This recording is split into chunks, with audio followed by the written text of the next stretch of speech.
السلام علیکم۔ امید ہے کہ آپ سب خیریت سے ہوں گے۔ آج ہم بات کریں گے نماز کے بارے میں، اور جیسے کہ ہم سب جانتے ہیں کہ ہم سے پہلا سوال ہی نماز کے بارے میں کیا جائے گا، اور ہم اپنی زندگی میں نماز کو کتنی اہمیت دیتے ہیں۔ ہم اس دنیا کے کاموں میں اتنے مصروف ہو گئے ہیں، یا پیسے کمانے میں یا اور بہت سی چیزوں میں، کہ ہمارے پاس نماز کے لیے وقت نہیں ہے۔ ہم اللہ کو یاد نہیں کرتے۔ کوئی بہت ہی آپ پہ مشکل یا پریشانی آ جائے تو پھر ہم اللہ تعالیٰ کو یاد کر لیتے ہیں۔ ہم نے کبھی اللہ تعالیٰ ہمیں اتنی رحمتوں اور نعمتوں سے جب نواز رہا ہے، ہماری ہر ضروریاتی زندگی کو پورا کیا جا رہا ہے، ہم اپنی زندگی میں خوش ہیں، آپ کو اللہ تعالیٰ نے اولاد سے نوازا ہے، آپ کو دولت سے نوازا ہے، اور بھی بہت سی نعمتیں ہیں جس سے اللہ تعالیٰ نے آپ کو نوازا ہے، پر کبھی ہم نے ان چیزوں کا شکریہ ادا نہیں کیا۔ اللہ تعالیٰ کی نعمتوں میں سب سے بڑی نعمت تو ہے آپ کی صحت ہے تو سب کچھ ہے، لیکن ہم لوگ کبھی بھی اللہ تعالیٰ کو یاد نہیں کرتے۔ ہم نماز نہیں پڑھتے، ہم نماز کو وہ اہمیت ہی نہیں دیتے جو ہمیں دینی چاہیے۔ ہم سب کو پتہ ہے کہ یہ دنیا عارضی ہے، اس دنیا نے تو ختم ہو جانا ہے۔ آخرت کی زندگی ہمیشہ کی زندگی ہے، اور اس کے لیے ہی پہلا سوال ہی نماز کا ہے، اور ہم نماز ہی نہیں پڑھتے۔ آپ خود سوچیں کہ جب ہم ویسے بھی امتحان دیتے ہیں، امتحان کی تیاری کرتے ہیں، ہمیں پہلا سوال ہی نہ آتا ہو تو ہم اتنے کنفیوز ہو جاتے ہیں کہ ہمیں باقی سوال آتے بھی ہوں تو ہم اس طریقے سے اس کو اٹیمپٹ کر ہی نہیں پاتے، ہمیں اب بھول جاتے ہیں، یا ہم اتنے کنفیوز، اتنے نروس ہو جاتے ہیں۔ تو ہم سے جو آخرت میں پہلا سوال ہی نماز کا کیا جائے گا، اس کے لیے ہم نے کتنی تیاری کی ہے۔ ہمیں پتہ ہے کہ ہمارا پہلا سوال یہ ہے، اور پھر بھی ہم اس کے لیے تیار نہیں ہیں۔ نماز دینے کے لیے اللہ تعالیٰ نے آپ صلی اللہ علیہ وآلہ وسلم کو اسپیشلی معراج پر بلایا۔ آپ صلی اللہ علیہ وآلہ وسلم جب پہلے آسمان پہ گئے تو حضرت آدم علیہ السلام نے ان کا استقبال کیا پھولوں کے ہار کے ساتھ۔ جب آپ صلی اللہ علیہ وسلم دوسرے آسمان پر گئے تو وہاں پر ان کی ملاقات حضرت یحییٰ علیہ السلام، حضرت زکریا علیہ السلام اور حضرت عیسیٰ علیہ السلام سے ہوئی۔ جب آپ صلی اللہ علیہ وآلہ وسلم تیسرے آسمان پر پہنچے تو وہاں ان کی ملاقات حضرت یوسف علیہ السلام سے ہوئی۔ جب آپ صلی اللہ علیہ وآلہ وسلم چوتھے آسمان پر پہنچے تو وہاں آپ کی ملاقات حضرت ادریس علیہ السلام سے ہوئی۔ اور جب آپ صلی اللہ علیہ وآلہ وسلم پانچویں آسمان پر پہنچے تو وہاں پر آپ کی ملاقات حضرت ہارون علیہ السلام سے ہوئی۔ جب آپ صلی اللہ علیہ وآلہ وسلم چھٹے آسمان پر پہنچے تو وہاں آپ کی ملاقات حضرت موسیٰ علیہ السلام سے ہوئی۔ جب آپ صلی اللہ علیہ وآلہ وسلم ساتویں آسمان پر پہنچے تو وہاں آپ کی ملاقات حضرت ابراہیم علیہ السلام سے ہوئی۔ ساتویں آسمان کے بعد آتا ہے سدرۃ المنتہا، جسے اینڈ آف دا یونیورس کہا جاتا ہے۔ وہ کائنات کا باٹم ہے، مطلب وہاں پہ یہ کائنات ختم ہو جاتی ہے، اور وہی جو سدرۃ المنتہا ہے وہی حضرت جبرائیل علیہ السلام کا ٹھکانہ ہے۔ اب ہم سب کو پتہ ہے کہ معراج پہ حضرت جبرائیل علیہ السلام ہی آپ صلی اللہ علیہ وآلہ وسلم کو لے کر گئے تھے، لیکن جب آپ صلی اللہ علیہ وآلہ وسلم ساتوں آسمان کو پار کر کے سدرۃ المنتہا پر پہنچے جو حضرت جبرائیل علیہ السلام کا ٹھکانہ ہے، تو حضرت جبرائیل علیہ السلام نے انہیں کہا کہ اللہ کے رسول، اس سے آگے آپ خود ہی جائیں، مجھے اس سے آگے جانے کی اجازت نہیں ہے، میں اس سے آگے تھوڑا بھی اگر آگے جاتا ہوں تو میں جل کر خاک ہو جاؤں گا۔ یعنی کہ ان کو اجازت نہیں تھی اس کی، یعنی کہ سدرۃ المنتہا سے آگے اللہ تعالیٰ کو پتہ ہے، یا آپ صلی اللہ علیہ وسلم کو پتہ ہے کہ ان کا وہ سفر آگے کا کیسا رہا، یا انہوں نے وہ کیسے کیا، اس کا علم کسی کو نہیں۔ آپ صلی اللہ علیہ وآلہ وسلم نے جب عرش پر قدم رکھا، اللہ تعالیٰ کو بہت خوش ہوئے کہ اللہ کے رسول، ان کے پیارے محبوب ان سے ملنے آئے ہیں۔ عرش اور اللہ تعالیٰ کے درمیان لامحدود پردے ہیں، لیکن جب آپ صلی اللہ علیہ وآلہ وسلم عرش پر پہنچے تو اللہ نے اپنے رسول کے درمیان سے وہ سارے پردے ہٹا دیے، اور آپ صلی اللہ علیہ وسلم سے ہم کلام ہوئے، ان کو سلام دیا۔ اللہ تعالیٰ نے خود اپنے محبوب کو سلام دیا کہ السلام علیکہ یا ایھا النبی۔ اب ویسے ہم لوگ جو پڑھتے ہیں السلام علیکم کا مطلب ہوتا ہے آپ پر سلام ہو، مطلب سب کو نہیں، ویسے اب السلام علیکم کا مطلب ہوتا ہے کہ آپ سب کو میرا سلام۔ السلام علیکم کا مطلب ہوتا ہے کہ اللہ تعالیٰ اپنے حبیب کو خود سلام پیش کر رہے تھے۔ اللہ تعالیٰ کو اپنے رسول سے اتنی محبت ہے۔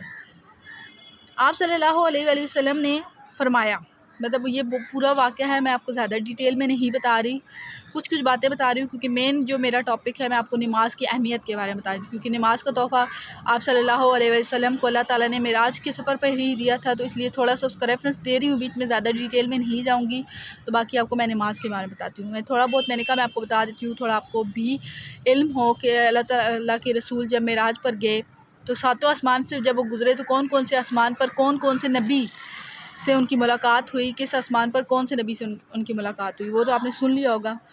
تو اچھا، ایک اور چیز بتانی تھی کہ اللہ تعالیٰ نے آپ صلی اللہ علیہ وسلم نے اللہ تعالیٰ سے پوچھا کہ آپ کے اتنے نبی اترے ہیں. آپ نے حضرت ابراہیم علیہ السلام آپ کے خلیل تھے، حضرت موسیٰ علیہ السلام آپ کے کلیم تھے، حضرت عیسیٰ علیہ السلام کے لیے آپ نے مردہ زندہ کیے. آپ صلی اللہ علیہ وسلم نے فرمایا میرے لیے کیا ہے؟ تو اللہ تعالیٰ نے فرمایا کہ میں نے آپ کو ایسی چیز سے نوازا ہے جس سے میں نے کسی کو نہیں نوازا. آپ صلی اللہ علیہ وسلم نے فرمایا کہ ایسی کیا چیز ہے؟ اللہ تعالیٰ نے فرمایا کہ قیامت تک تیرا اور میرا نام اکٹھا رہے گا، یعنی کہ کبھی جدا نہیں ہوگا. آپ کو تو میرا ساتھ مل گیا ہے، آپ کو میرا قرب مل گیا ہے. اب وہ ساتھ کیسے؟ ہم لوگ جو کلمہ پڑھتے ہیں لا الہ الا اللہ محمد رسول اللہ، یعنی کہ اللہ تعالیٰ نے اپنے نام کے ساتھ محمد رسول اللہ اپنا نام بھی جوڑ دیا. آپ کو پتہ ہے کہ ابھی تک حضرت آدم علیہ السلام سے لے کر اب تک جتنے بھی نبی آئے ہیں لا الہ الا اللہ پہلا شروع کا تو کلمے کا حصہ ہمیشہ سے سیم رہا ہے، لیکن اینڈ پہ جیسے جیسے نبی چینج ہوتے گئے آپ کا جو اینڈ کا کلمے کا حصہ تھا وہ چینج ہوتا رہا ہے. لیکن اللہ تعالیٰ کی جو آخری نبی ہیں وہ تو آپ صلی اللہ علیہ وآلہ وسلم ہیں. تو اب قیامت تک یہی کلمہ رہے گا اور اللہ اور اس کے رسول کا نام ہمیشہ ساتھ رہے گا، وہ کبھی جدا نہیں ہوگا، کوئی اس چیز کو بدل نہیں سکتا. تو اب آپ خود دیکھیے کہ اللہ تعالیٰ اپنے محبوب سے اتنی محبت کرتے ہیں اور اللہ تعالیٰ کے محبوب ہم اپنی امت سے اتنی محبت کرتے ہیں، اور ہم ان کی کیسی امت ہے. ہمیں یہ تو پتہ ہے کہ آپ صلی اللہ علیہ وسلم نے کہا ہوا ہے کہ وہ اپنی امت کی شفاعت کروائیں گے، پر ہم اس قابل بنے بھی تو صحیح نا کہ اللہ تعالیٰ ہمیں ان کی امت سمجھ کے ہمیں ان کی شفاعت میں لے بھی. آپ خود دیکھیں کہ نماز ہمارے لیے کتنی، نماز کی اہمیت آپ خود جانیں کہ اللہ نے اپنے رسول پیارے رسول کو نماز جیسے تحفے سے نوازا، وہ بھی معراج پر بلا کر، خود ہم آمنے سامنے ہم کلام ہو کر، اور ہم نماز نہیں پڑھتے. اگر ہم پڑھتے بھی ہیں تو موسٹلی ہم کیسے پڑھتے ہیں کہ اگر پیچھے کوئی ٹی وی دیکھ رہا ہے یا کوئی فون یوز کر رہا ہے، وہ اگر اس کی آواز ہمارے کانوں تک پہنچ رہی ہے تو ہم اتنا دھیان ہمارا نماز پر نہیں ہوتا جتنا وہ ویڈیو جو چل رہی ہوگی یا ٹی وی کی جو ہماری آواز کانوں میں پڑی ہے اس پہ ہمارا دھیان زیادہ ہوتا ہے. یا ہم جو نماز پڑھے ہوتے ہیں اس میں ہمیں بہت سی چیزیں یاد آ جاتی ہیں، ہمارا دماغ کہیں اور ہی چل رہا ہوتا ہے. پہلے پورا دن جو آپ کو چیزیں یاد نہیں آئیں گی، جو کام آپ نے کرنا ہوگا وہ آپ کو یاد نہیں آئے گا، نماز میں وہ ساری باتیں وہ ساری چیزیں آپ کو یاد آ رہی ہوتی ہیں. ٹھیک ہے، یعنی کہ آپ نماز کو اس طرح سے خشوع خضوع سے ادا نہیں کر پاتے. ہم سنتے تو ہیں کہ نماز کو خشوع خضوع سے ادا کرنا چاہیے. تھوڑا سا آپ کو بتا دیتی ہوں کہ خشوع خضوع کا لفظ استعمال کس لیے ہوتا ہے. خشوع کا لفظ اس لیے استعمال ہوتا ہے کہ ہم لوگ آخرت کا تصور پیدا کریں اپنے اندر کہ یہ دنیا ختم ہو جانی ہے، اس کے بعد آخرت کا سما ہوگا، اللہ تعالیٰ کے سامنے ہمیں پیش کیا جائے گا اور ہم ان کے سامنے کیا لے کے جائیں گے. ہمیں یہ کنسیپٹ ہونا چاہیے کہ دنیا ختم ہو جانی ہے، آخرت بھی آنی ہے، ہم نے اللہ تعالیٰ کے سامنے پیش ہونا ہے، اور ہمیں یہ پتہ ہو اللہ تعالیٰ ہر چیز پر قدرت رکھتا ہے. یہ چیزیں ہمیں پتہ ہونی چاہیے خشوع خضوع کے ساتھ نماز ادا کرنے کے لیے. اپنے نماز کو آپ دھیان سے پڑھنے کے لیے آپ لوگ کیا کر سکتے ہیں؟ ایک تو نماز میں آنکھیں بند کرنا کوئی حل نہیں ہوتا. نماز میں آنکھیں بند کر کے اگر آپ پڑھتے ہیں تو وہ چیز مکروہ ہو جاتی ہے. ٹھیک ہے، کوشش یہ کیا کریں جب آپ قیام کے وقت کھڑے ہوتے ہیں نماز میں تو نظریں سجدے کی جگہ پر رکھا کریں.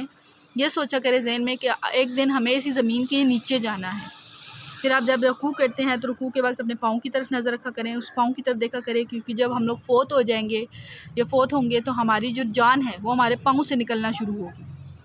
پھر جب آپ لوگ سجدہ میں جاتے ہیں تو سجدہ کرتے ہوئے اپنی نظر اپنی ناک کی طرف رکھا کریں کہ مرنے کے بعد جو ہمارے جسم کا پہلا حصہ ہے جو ختم ہونا شروع ہوگا وہ ہماری ناک ہے. اور جب ہم لوگ بیٹھتے ہیں دوبارہ سجدے سے اٹھ کے جب آپ لوگ بیٹھتے ہیں تو تب اپنی نظر اپنی گود کی طرف رکھا کریں کہ ہماری گود خالی ہے، ہم نے اللہ تعالیٰ سے دعا کرنی ہے اپنے لیے. آپ کو جو بھی چاہیے، کچھ بھی چاہیے، آپ کو کوئی مشکل ہے، کوئی پریشانی ہے، کچھ بھی ایوری تھنگ، جو بھی آپ اپنی زندگی سے جس بھی معاملات یا جس چیز سے بھی گزریں آپ اللہ تعالیٰ سے دعا کریں. اللہ تعالیٰ آپ کو دعا کو ضرور سنیں گے اور اس جائز دعا کو ضرور قبول کریں گے. تو ہمیں نماز کو بہت ہی دھیان سے، یہ نہیں کہ اور یہ بھی دھیان رکھا کریں کہ نماز پڑھتے ہوئے جو ہم پڑھے ہوتے ہیں قرآن مجید پڑھے ہوتے ہیں وہ اللہ تعالیٰ کا کلام ہے. تو جب آپ نماز پڑھتے ہیں چاہے سورہ فاتحہ پڑھیں ہیں، آپ سورہ اخلاص پڑھیں ہیں، آپ کچھ بھی پڑھیں ہیں، تو اللہ تعالیٰ آپ کو جواب دے رہے ہوتے ہیں. آج کل ہم کیا کرتے ہیں، بس نماز کو فارمیلٹی کے طور پہ یہ جلدی جلدی کھڑا ہو کر یہ پڑھا اور وہ ہم جا رہے ہیں، ہمیں پتہ ہی نہیں ہے ہم نے کیا پڑھا، ہمارا دھیان نہیں ہوتا ان لفظوں پہ. ہم پڑھ رہے ہیں سورہ فاتحہ پر، ہمیں نہیں پتہ ہم کہاں پہ ہیں، کون سی آیت پہ ہیں، ہمارا بالکل دھیان نہیں ہوتا. تو نماز کو ٹھہر ٹھہر کے ایک ایک لفظ کو دھیان سے پڑھا کریں اور یہ سوچ کے پڑھا کریں کہ اللہ تعالیٰ ہمارے ہر لفظ کو سن رہا ہے اور اسے ہمیں آنسر بھی کر رہا ہے. اللہ تعالیٰ کو حاضر رکھ کے اپنے دماغ میں یہ رکھا کریں کہ ہم اللہ تعالیٰ کے لیے نماز پڑھ رہے ہیں تو اللہ تعالیٰ جیسے موجود ہیں ہمارے سامنے. اگر ہم ایسے نمازیں پڑھیں گے جس نماز کا ہمیں خود نہیں پتہ کہ ہم کیا پڑھیں ہیں، ہم سے کیا غلطیاں ہو رہی ہیں. اکثر اب لوگ ایسے کرتے ہیں کہ وہ نماز پڑھے ہوتے ہیں پر ان کا دھیان کہیں اور ہوتا ہے، انہیں پتہ ہی نہیں چلتا کہ اگر 4 رکعت نماز فرض ہے تو کون سی رکعت پڑھیں، دوسری رکعت ہے، تیسری رکعت ہے یا ان کی چوتھی رکعت ہے. مطلب اتنے ہم لوگ غیر حاضر دماغی کے ساتھ نماز ادا کر رہے ہوتے ہیں. تو ہمیں چاہیے کہ ہم نماز کو اچھے طریقے سے ادا کریں، اچھے طریقے سے وضو کر کے اس کا نماز کا پورا حق ادا کیا کریں۔ نماز پڑھنے کے بعد دعا لازمی مانگا کریں، سجدے کی حالت میں بیٹھ کے یا اسی جائے نماز پہ بیٹھ کر لازمی اپنے لیے اور سب مسلمان بہن بھائیوں کے لیے دعا کیا کریں۔